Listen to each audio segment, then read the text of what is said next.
So welcome everybody to my talk about uncovering hidden bugs and vulnerabilities in C and C++. I'm happy to give it today, and like I said, welcome everyone.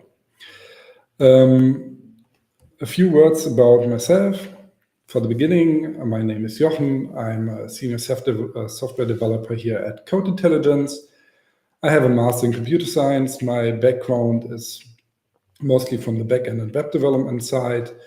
And I have a strong focus on software quality. Like, it was always part of my interests. And this is how I ended at Code Intelligence. At Code Intelligence, I'm responsible for developing the CLI tools, or the CLI tool, which we want to see today.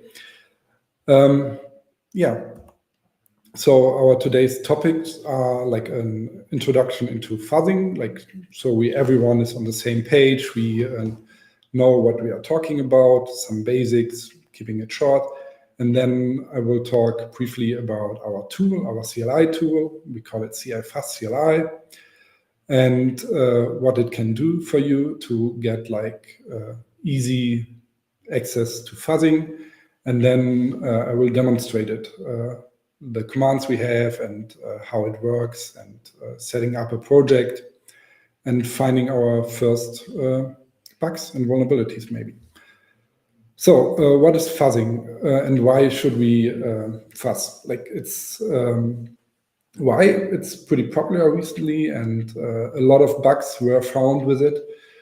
These are some recent numbers. Google is big in the fuzzing business, I would say. Like, they have Google Chrome Fuzz. They have a project called oss-security where they fuzz popular open source projects regularly, and they have big numbers of bugs and vulnerabilities found.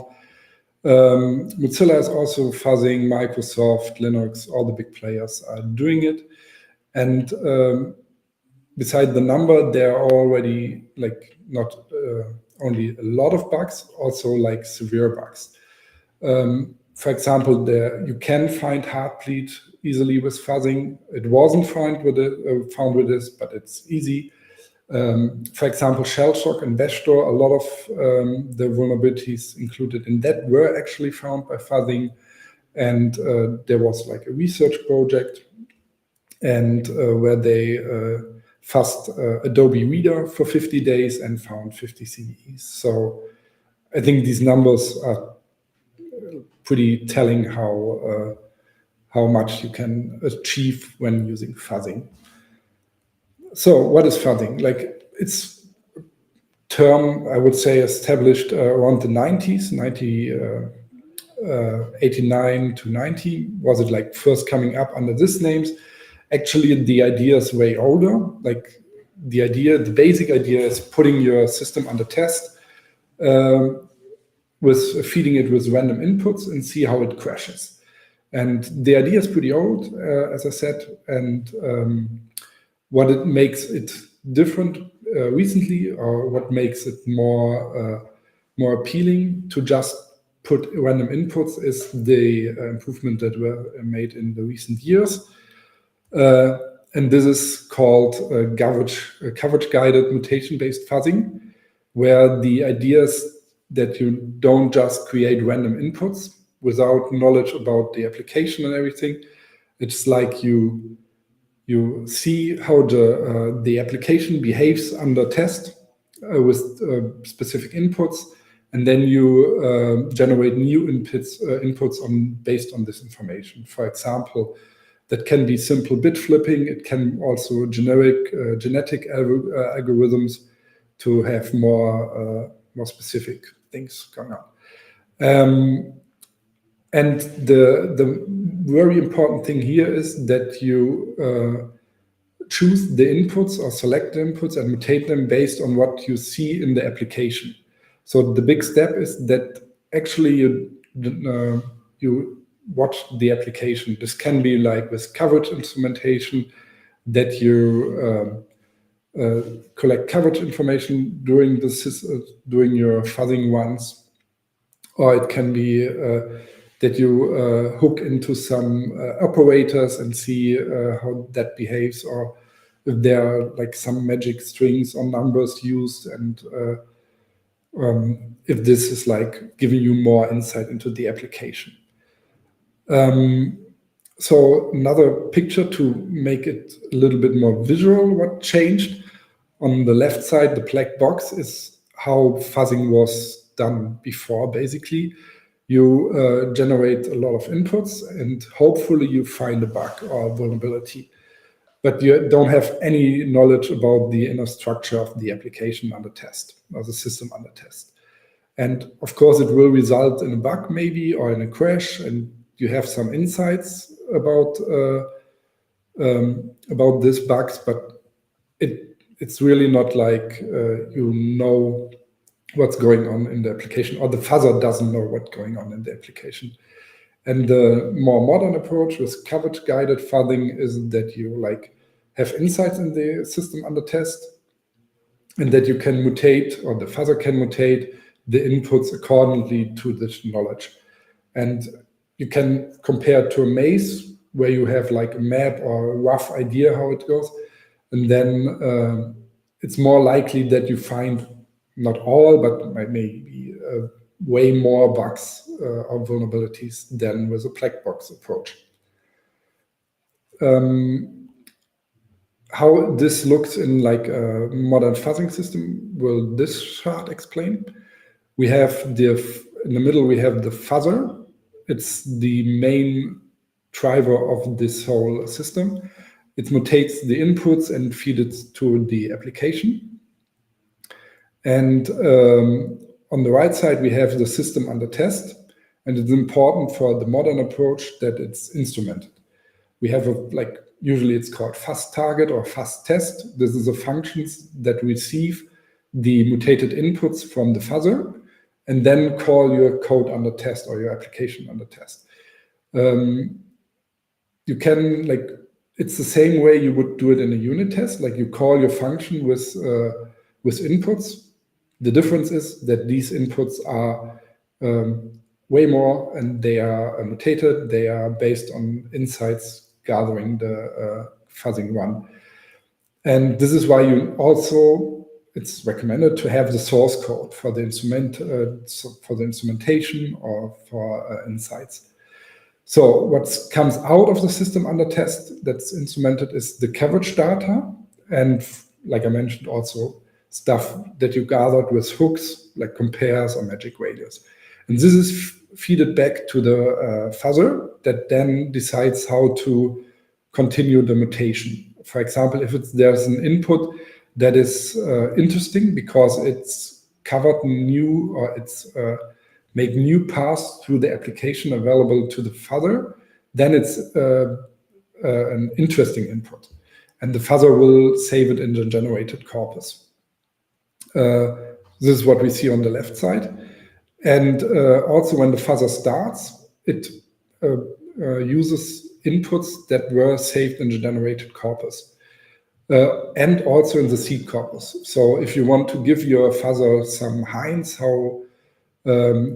how specific data should look like, for example, if you have complex data structures or data that has to be in a specific format, that can be like an image format or like your data structures, then it might be helpful for the fuzzer giving hints in the seed corpus. And this is what you can do there. And of course, at some point when the system under test crashes, the fuzzer will give you the crashing input.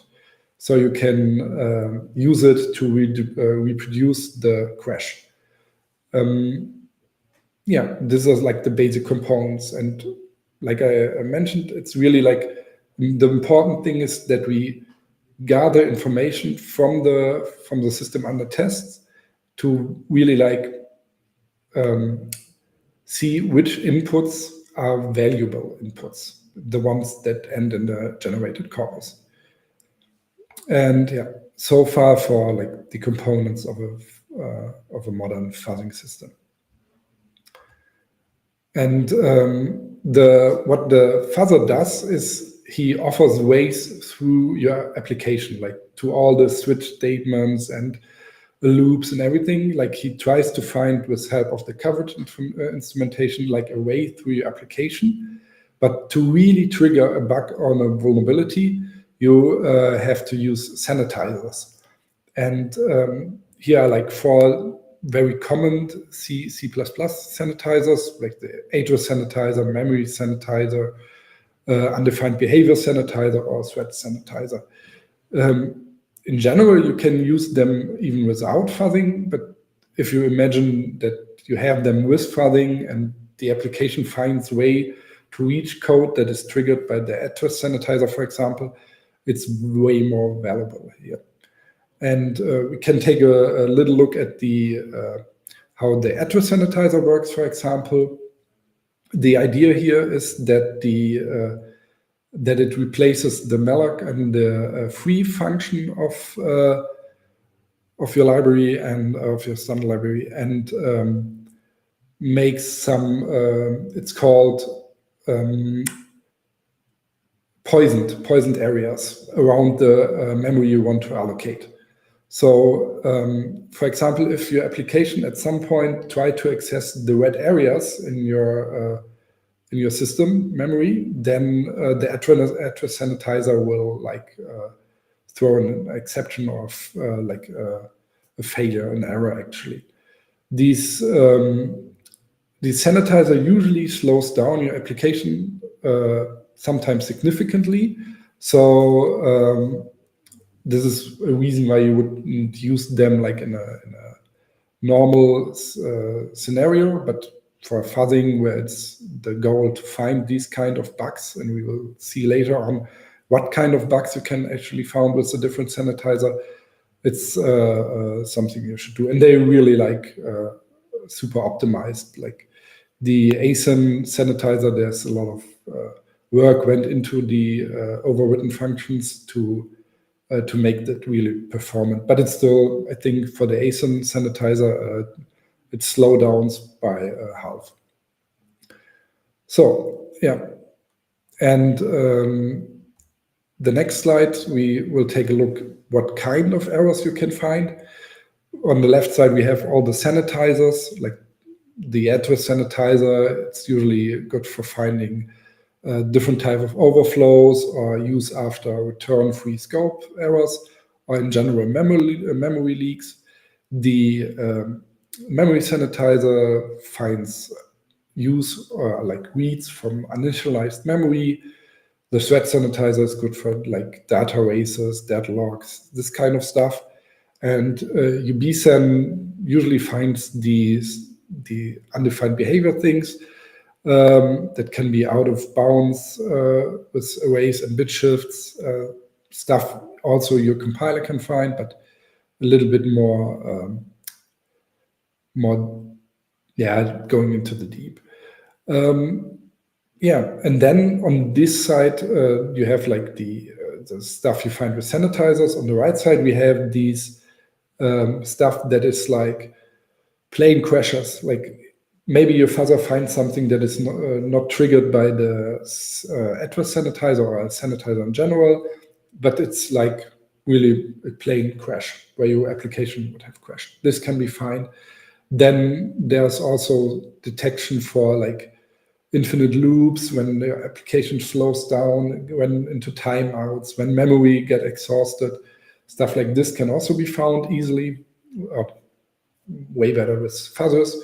And you can check for logical bugs even. There's things like differential fuzzing, where you have maybe 2 implementations of the same protocol and you want to check if they always behave the same. You can use fuzzer for this, or you can do stuff where you have usually like round trips, like uncompress, decompress, or compress, uncompress, or like if you have like cryptography or like encoding, decoding, stuff like that, you can also cover very good with fuzzers.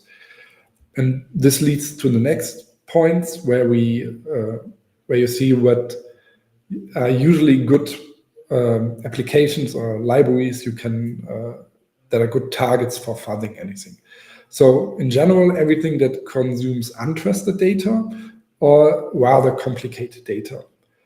So classic examples are like parser or media codecs, protocols in general, a lot of crypto stuff, compressing, like I mentioned before, but even like stuff like compilers, browsers, databases, all these stuff that is has to handle like complicated input, or as I mentioned, untrusted input.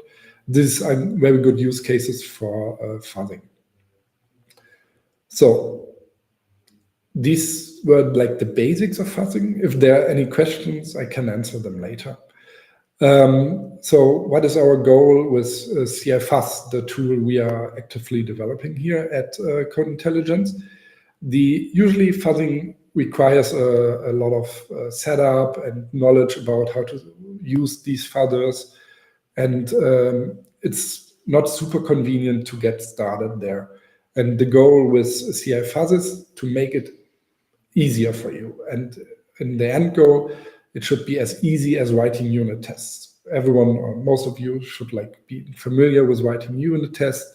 And our goal is to provide this experience with CLI Fuzz, with our CLI tool, CI Fuzz. So, and it should be like doing that for a variety of build systems and languages. So currently we are supporting C, C++ with our CMake integration, which I will talk on the next slide about it. We have IDE integrations based on the CMake integration for C-Line and VS Code, but the chances are high if you're using an IDE that has a CMake integration that our stuff will also work. Then CI Fuzz by now supports coverage reporting. You can see which path or how much of your application was actually covered during a fuzzing run. We have sandboxing under Linux based on mini-jail. We have regression testing already implemented and the management of findings. What is coming soon is support for Java. We have our own Java fuzzer, or fuzzer for the JVM. It's called Jazzer. It's also open source. You can watch it in our GitHub repositories. So this support is coming soon. We are already working on it. And then we have like our own JavaScript fuzzer called Jazzer.js. It's also open source, released recently, I think like a few weeks ago. This will also get included into CI Fuzz.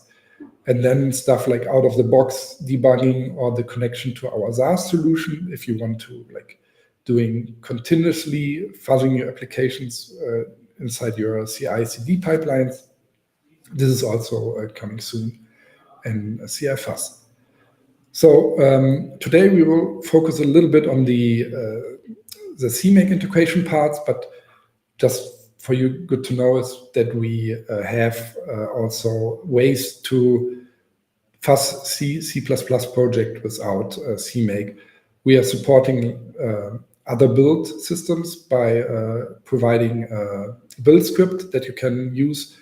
There's a little bit more manual steps necessary than with using our CMake integration. Yeah, this is the current state. So our CMake integration manages all the compiler and linker flags you have to use for fuzzing and coverage instrumentation. So this is what I mean with making it easy for you. It also integrates with C-test as regression tests. So a little bit background on this stuff. If, for example, and we will take a look later also, but for example, if your fuzzer find an input that generates an error, you have the possibility to add it to our seed corpus and use it as a regression test. Like, for example, similar to the you would use it in unit testing. So you have an input that generates a specific error, and you don't have to use it with the complete fuzzing run that takes longer, it's way more effort for your machine, for example. You just can use this single input, run it through the fuzz fuzz target, and get a result. And this is what we do with question tests. Like, if you have a finding, you can easily reproduce it, and you can easily check if it's a regression or not. Then also the CMake integration handles the different build directories. For example, the fuzzing coverage and regression tests get built in separate directories. And with the CMake underlaying, the CMake integration underlaying, you get like good support in your IDEs. We will take a look at C-Line and VS Code later on, so we have an idea how this can integrate in your daily developer workflow. So now it's time for the demo. I have prepared one example from our repository. You can also take a look later and try to play it through on your own. The first thing is that we have to install CI Fuzz. I'm just removing my previous installation, so we have the full complete progress here. We provide a pretty easy way in our GitHub repository to install it. You of course can install it from the source, building it on your own, but you can also use our install script we provide. Oops, one moment. This is where we want to go. So in the README, you find this section that provides an easy way to just install it.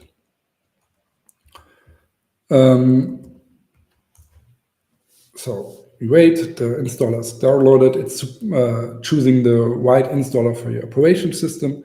By now we are supporting Linux, Mac OS X with the no matter if you're using an M1 or like an Apple Silicon-based Mac or an older one, and Windows is also supported. So this is the installation is successful. Now you have to add the installation location to your path. I already done this. So now I have my CI Fuzz command available in the recent version. The next step is I prepared like a directory where we find a simple CMake-based project. We can take a look at it. It's really, really simple. We have a CMake list, we have a main application file, and we have some stuff that is included. We can now take a closer look at it. So this is the application we want to explore with our fuzzing. It's a little bit simplified, so we can actually see what's going on. So we have multiple branches that are reached under different conditions. Then we have here like a undefined behavior that we have a bit shift that is larger than the size of the type. This is something your compiler will also notice in general, but to trigger the undefined behavior sanitizer, we use this case. And then in this last branch, we have like a heap buffer overflow. And our goal is in this little demo to write a fuzz test that actually trigger both of these bugs.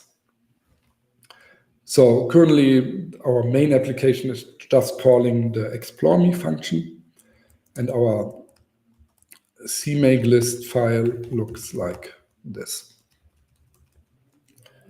So what do we have to do? So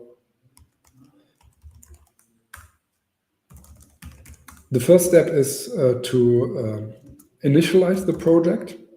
You can do it by CI Fuzz init, and then we will show you the next steps necessary.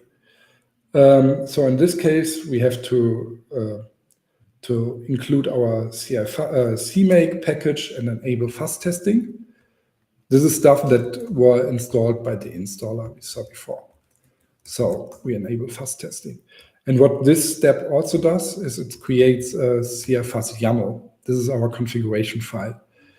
For example, you can turn off notifications here. You can use specialized arguments for the fuzzer if you are a more advanced user, for example.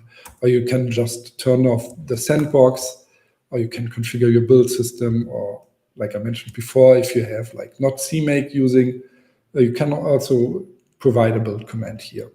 This is all done in the CI Fuzz YAML. So the next step is now basically we have enabled fuzz testing. We can verify it with just doing a simple build. Oops. Like this. So everything went through. We can also run the make based on it. No errors found so long. So the next step is to actually create the fuzz test, and we provide this with the command CI Fuzz create. And by now you are only asked for C, C++, but as I mentioned, in the future we will provide more languages to fuzz here. So this creates a test stub, like a simple file that needs everything to be you need for fuzzing, and it provides information on how to actually include it into your CMake. So we do this, and it's works similar to the add executable command you might know from CMake. So you have a name of the test, and you define the source files. And to start the fuzzing run, it would actually work already. So we can take a look at the file that was generated. It's like these, and it looks very similar for if you use two unit tests. We have like a test setup method where you can do stuff before the fuzz test runs, and then you have like your main corpus and the main fuzz target function. And here you see the fuzzer will feed an array of bytes. It's just like that in a specific size that can vary a lot, and it can be null size, it can be super big, depending on your data and depending on what the fuzzer actually explores in your application. And now to run these tests, you can just reference it by its name, and it will start. It will compile, and then it starts fuzzing. And the thing is, here we actually do nothing. So it will, like, the application is not tested by now, but you can already see that the fuzzing is running with more than 1 million executions per second. And yeah, so this is basically what you need to do to get your fuzzing setup done. And now we want to write like an actually fuzz test. Like we want to test our explore me function.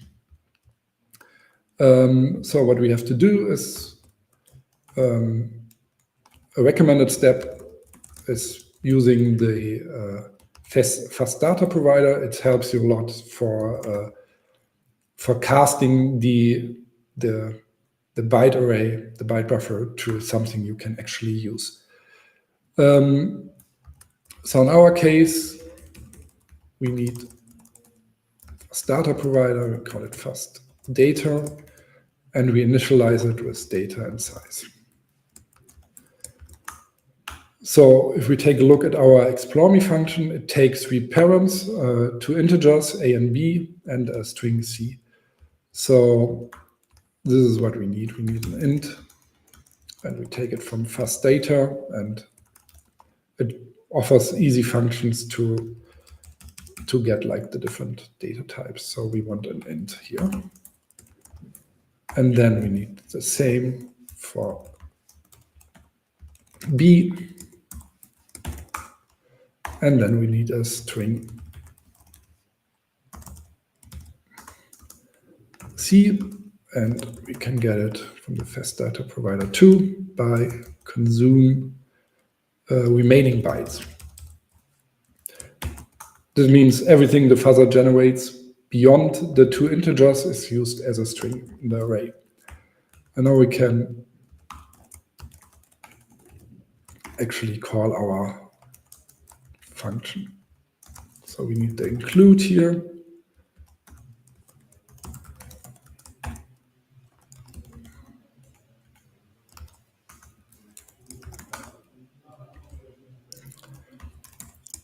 And this is basically all we need.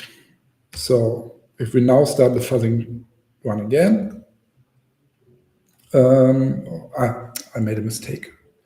So just like you need the linked libraries for the executable, you also need it for your fuzz test. And one way to do it in CMake is like this.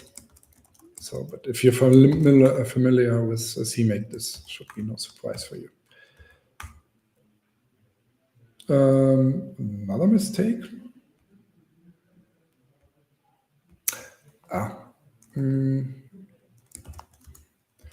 Let me use my other, okay, my path was a little bit wrong here, like this. So, and now you should see like immediately is like super quick. It only takes a second or less for the CI Fuzz to find these bugs. And if we take a closer look, it finds 2 bugs. It finds the undefined behavior, and it finds these heap buffer overflow. It tells you where, and which line, and which column.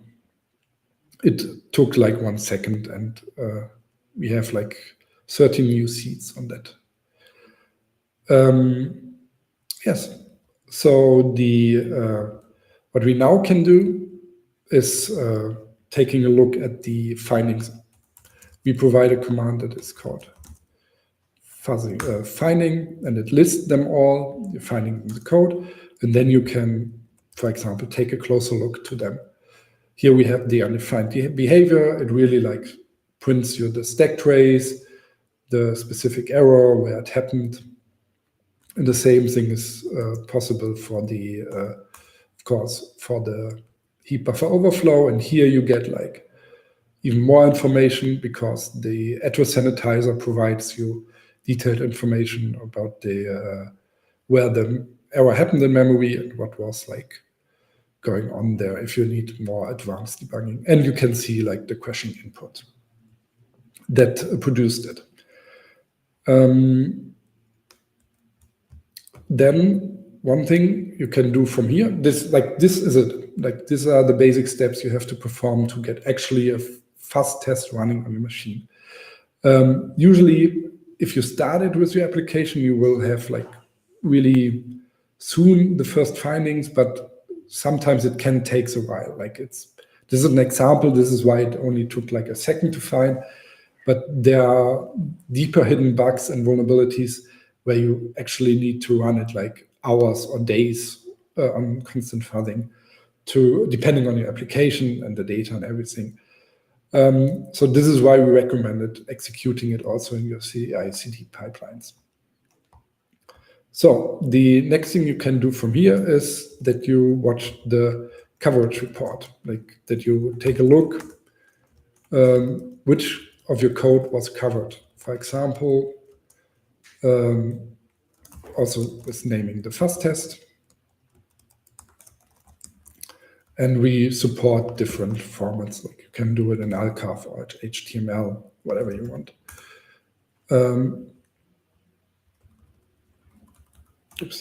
Like this. And then it will like make the build with the coverage informations, the instrumentation. It will provide these, I will zoom in a little bit, this HTML report in our rather simple example, which lines were touched and how often, and it will show you how the fuzzer reached it. Like you can see, basically it's runs 15 times. It took him 15 times to get over this branch, then 7 to get over this, 3 to get over this, and then at the end, with the last one, it got into this branch and triggered the heap buffer overflow. We have also like a report on the CLI that summarized it from which file, how many lines were covered, how many functions were covered, and how many of the branches were covered. This also it's always based on the your included code, not the whole application. If you include the whole application and it's covered, then maybe. But this is basically our code that was included in the or linked in the fuzz test. So, and like I mentioned, you can do it as an HTML report or an archive report. And then the next thing I want to show is how you can integrate it in your IDEs or in your development workflow. We also provide a command for that. It's called CI Fuzz integrate, and then it provides by now multiple integrations for CMake in general, for Git, because we create a few folders that you might want to be in your Git ignore, and a VS Code. We can do them all in this case. And then it will print you like the next steps. It says that it's create a task JSON for VS Code. This is what VS Code needs. It recommends you an extension to use for your coverage stuff. It has links how to use it in CLI and in JetBrains IDEs. Yeah. And if we take a closer look here, it's created a VS Code folder and added like task JSON if it's not existing already. And it adds our CMake user presets. We will take a closer look at them soon. So how does the IDE integration looks like? We have integration for VS Code. Oops.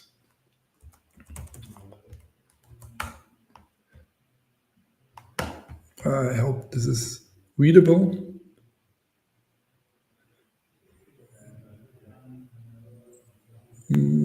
I will try to zoom in a little bit. Here we have it.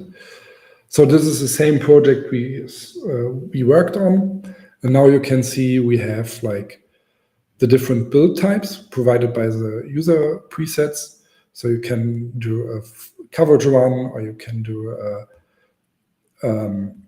if you select here, you can actually do a regression test that I mentioned before. You can build it easily, and then you can also run it. And what we also provide is an easy way to view the coverage of your test. So if this is our fuzz test we wrote before, and now we can say we want to run a task, and it's called coverage, CI Fuzz coverage from the current test. So it knows which test is used here. Oh, this is an unexpected error, to be honest. I will take. Okay, one moment, please.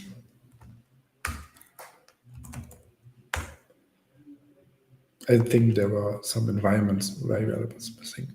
So we can use it here, task, same task again. It does the coverage build. It's created an archive report, and the extension I mentioned before that we recommend, like coverage gathers, now helps you to see the coverage. You can activate it here. It's also like the way the extension provides. You now see the code that is covered, and if you take a look at our target, and also let it print here, you can see which lines were covered by your tests. It provides an easy way to get through the application, to your application, and see what code was covered by the fuzz test. And beside the VS Code extension, we also, besides the VS Code integration, we also provide a way for C-line. Everything is based here on the the integrations of the CMake, based on the CMake integration. Wait a moment, I will try to zoom here too.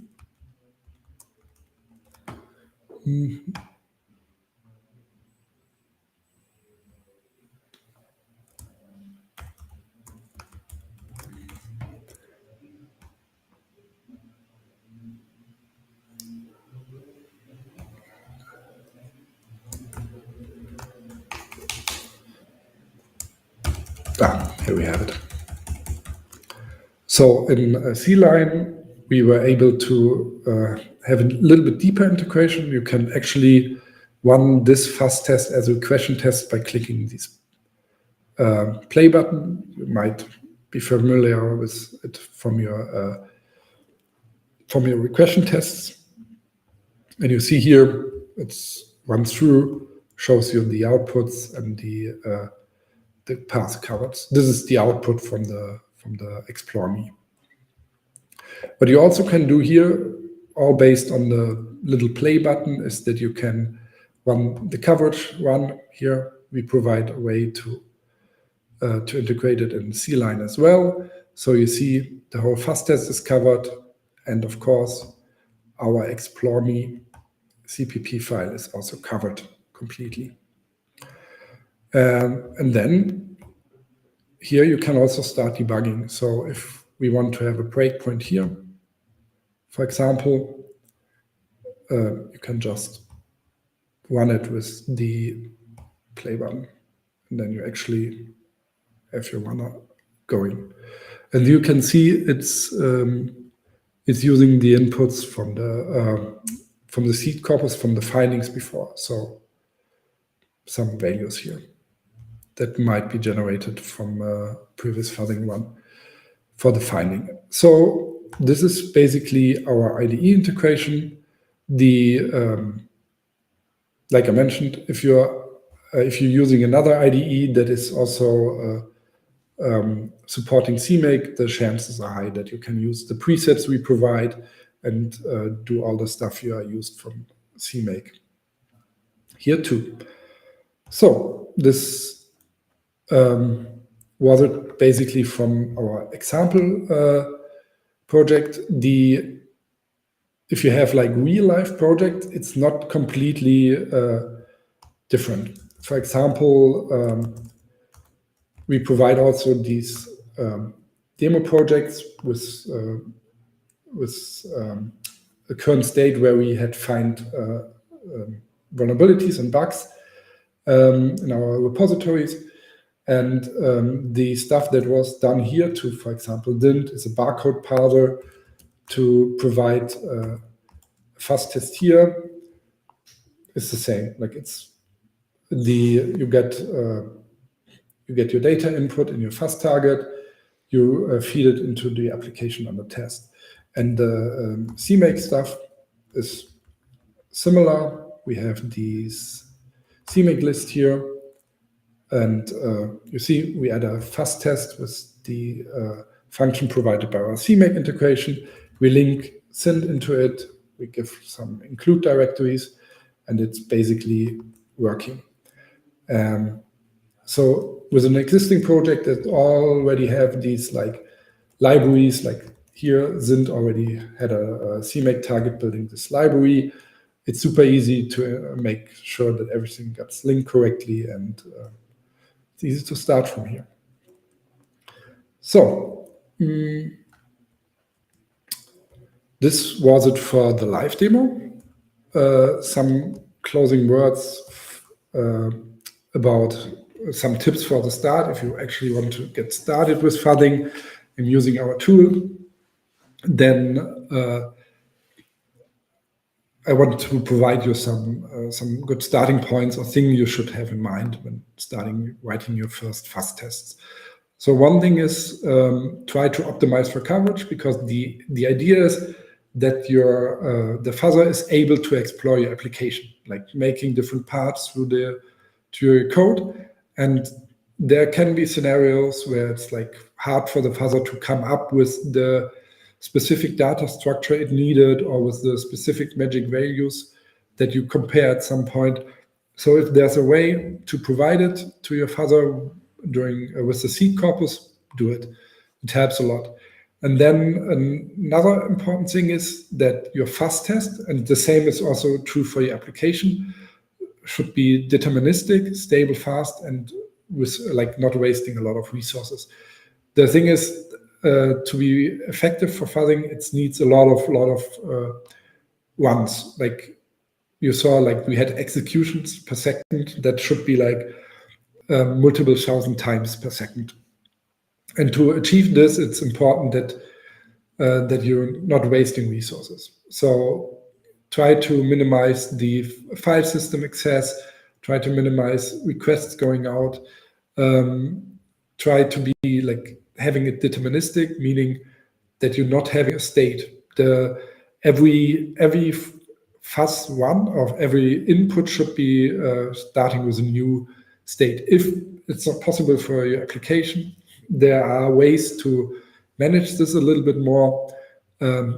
I guess we have in our blog, we provide some information about this.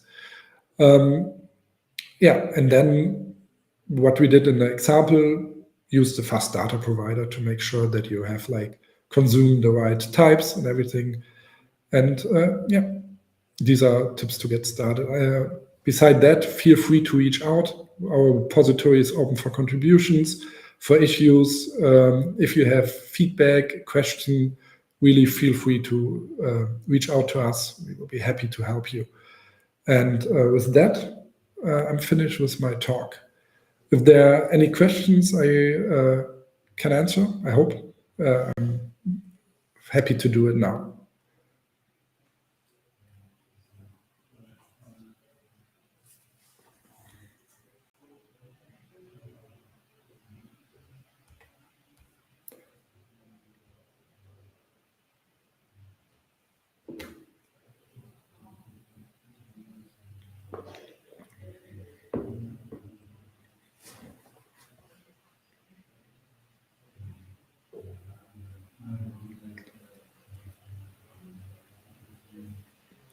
So I think we are done here. I wish you a nice evening if you're in European time zones, and accordingly to the other time zones you might be in. And have a nice day, and thank you for listening.